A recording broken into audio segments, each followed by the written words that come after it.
Well, I've reached the western end of Asia Minor, present-day Turkey, and I'm among the ruins of an ancient city called Ephesus, and it boasts some of the most extensive Roman ruins you can see in the entire world. Let's go take a look at some. Ephesus was perhaps the most important city in Asia Minor. Not only was it an endpoint for the Royal Road that we looked at in the Smyrna episode of Drive Through History, but it was a powerful and influential port city on the coast of the Aegean Sea. Its history mirrors that of many other cities in Eastern Asia Minor. Founded as an ancient Greek settlement, came under Persian rule, conquered by Alexander the Great, traded hands a few more times, until it underwent massive city improvements when the Romans finally took over. By the time of the Roman Republic, Ephesus was firmly established as the capital of Asia Minor. And for me, walking around its ruins, it was impossible to miss how great this city was at one time. And even though it's halfway around the world, the city had features and a layout that made me feel right at home. Now take this city gate, for instance. Now in America, you're not going to see anything like this except at maybe a Las Vegas hotel. But the street that came through here met with other streets of the ancient city here at Ephesus and provided a grid, a patchwork, upon which many of our modern cities are developed today. Now, instead of letting the street just sort of wander to where the shops and the houses were already built, the Romans devised a system of putting two main boulevards at a 90-degree angle and cut the side streets off of those, creating that city grid. Now, that seems pretty basic to us, but back in the day, it was pretty genius civil engineering, and it made travel to places the Ephesians wanted to go pretty easy. Places like the theater. The Greeks and Romans both put a huge priority on public entertainment. Now, when the Greeks began writing plays, they originally started out as small-scale private events. But by the time ancient Ephesus reached full bloom under the Roman Empire, people liked their entertainment big.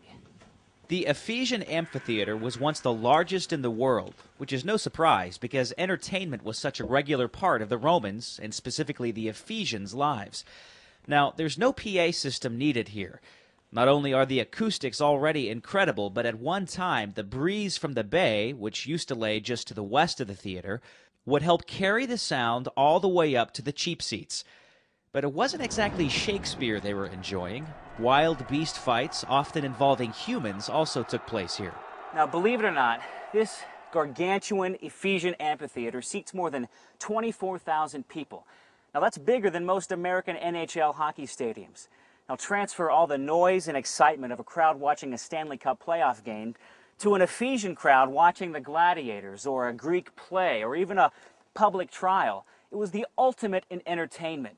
But for those Ephesians who wanted to work out their bodies and not just sit and watch a play, Ephesus offered the gymnasium.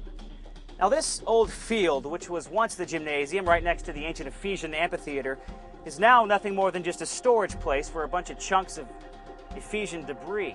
But at one time, this was the destination spot for many a Roman gentleman who wanted to get his body pampered, worked out, massaged, and bathed in his choice of hot, cold, or tepid baths. Today, we add a little motion to the water and call it a whirlpool, but the effect is still the same. Now, the Romans weren't the first to sculpt their bodies into chiseled masses of muscle, but they definitely took the idea of workouts to new heights. Or should I say weights. Most Roman cities had a gymnasium of some sort. Some were big, like the one we saw in Sardis, but others were more modest. Nearly all of them had an adjacent bathing facility, which often had a warm room, a tepidarium, and a cold room, a frigidarium, for the purposes of bathing after exercise. But what would the exercise consist of? Workouts haven't changed much over the millennia. They were into weightlifting, wrestling, running, swimming, and ball playing. So this is where you needed to go if you wanted to get your body worked out and looking its best. And speaking of needing to go, now when's the last time you used a public restroom made entirely of marble? Now, we take for granted the availability of public facilities in America, but we probably have the ancient Romans to thank for that one. Everything from underground sewage systems underneath a lot of Ephesian homes to constantly running water underneath these public privies for perpetual flushing. Even this channel of cold, fresh water right here in front of your feet that people used to wash themselves with when they were done. This particular facility featured 12 seats along each wall, so it could accommodate up to 36 people at one time, which is probably why this thing was open air. If if you catch my drift. Now, this public facility had an open-air section for ventilation. They also had an outside water fountain to wash your hands with, even a man standing there sometimes with towels or optional perfumes. I mean, if you were an ancient Roman, you had everything you wanted out of a public facility, except maybe privacy. Having such a lack of privacy would have made me, well, flushed, so to speak. But we can be thankful that the Romans invented a proper way of the disposal of human waste.